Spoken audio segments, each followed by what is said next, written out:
This is Aaron Weiler from Horses, Hogs, and Dirt Bikes, and today I'm going to show you why I bought a dangerous Suzuki RM 250. Let's get to it.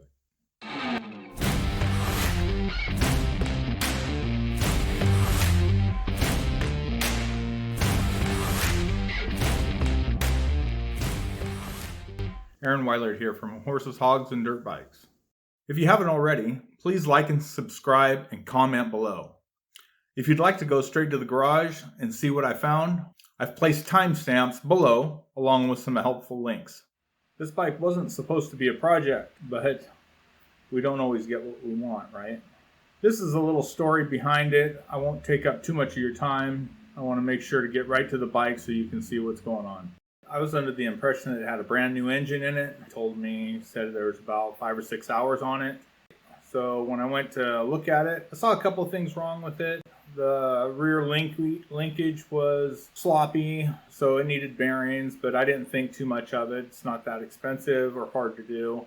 It was hard starting, so I was a little concerned about that, but could have been partially fouled plug. It could have been anything. And I wasn't able to take the bike apart to actually look at it, so I had to take the guy's word for it.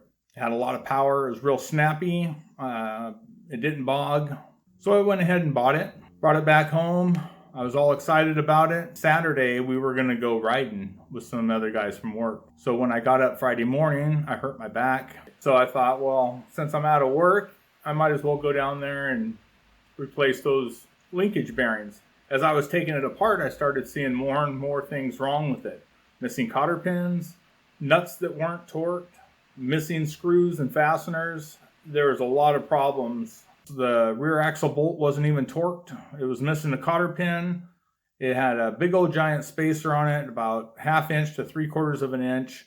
I started seeing missing screws and nuts, missing cotter pins, and untorqued bolts.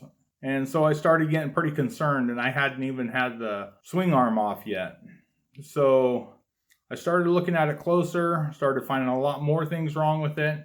So I took more plastic off. I kept going, and I told myself, why not? I'm laid up. I might as well work on this bike, and I'll just keep taking it apart until I stop finding things that were dangerous. I kept going, and I kept going, and I kept going until it looked like this. As a matter of fact, that rear brake had to come off also because there was a stripped bolt that was in it. It could have stayed there, I suppose, but it's all a frame and just the master cylinder hanging off the back. It had to come off. Anyway, so that's what we're into. Well, that's enough talking about it. How about I just show you? Come on, let's go out to the garage. Now that we're out in the garage, let's take a look at those parts. This is how it was. You can see that there was no cotter pin. This isn't a regular spacer. This is the spacer that goes into the rear wheel of the original rim that went on this bike. You can see how much longer this one is than the one that's supposed to be in there. And then on top of that, you can see here that it's actually the wrong size and diameter.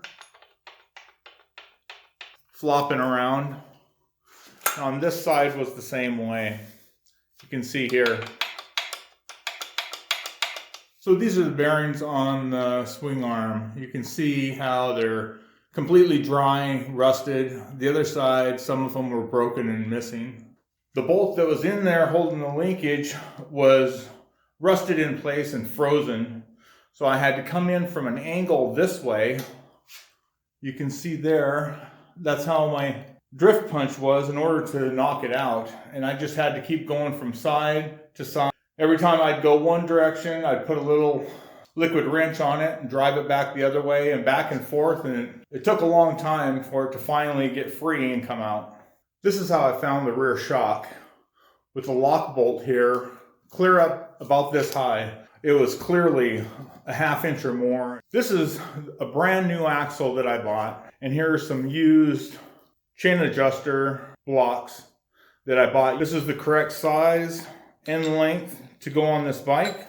And so for less than $50, I got the correct parts. So after the fiasco of taking off the rear suspension and linkage, I went ahead to change the reeds, and when I pulled it off, this is what I found.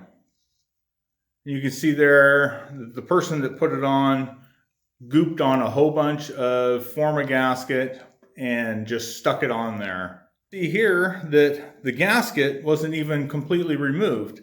Instead, used Form-A-Gasket here also and stuck it together. Look at that. It's disgusting. So when I took the reed out and looked inside the engine, this is what I saw. And that's a scary sight. I'm not sure how well you can see that, but I think you can see it okay. It's completely scored all the way around, mostly in the front and in the back. On the power valve, you can see that it was just torn off. And I know that this happens to several, but this just shows bad maintenance. Then upon careful inspection, I noticed that the bleeder screw here is supposed to be facing forward. It was in this position. As I was taking the front axle off, I noticed that it was jammed in to the fork bottom, and this is what I found when I pulled it out. You can see here how it's been flared from somebody driving it in with a steel hammer.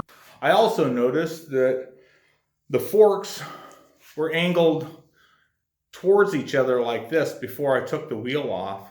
It was missing the right size spacer in between the fork bottoms so that the forks would be straight like this. Instead, they were driven in on an angle. That the clutch was extremely loose. You can see this is the bolt that they used and how much play is in there. You can see here how much damage it's done. I was told that there was new brake pads front and back. This one here you can see has been chipped up. It was jammed into place because the piston wasn't moved back like it should be. Also, you can see right there that the inner pad isn't even in the groove that it's supposed to be in, but was jammed in and tightened down. I'm sharing my mistakes so you don't have to. Unfortunately, we can't all just take off a carburetor and look inside the engine. We also can't just start tearing the plastic off and looking for loose nuts and bolts. The last thing I'd like to leave you with is don't be afraid to turn down a purchase, no matter how bad you want it.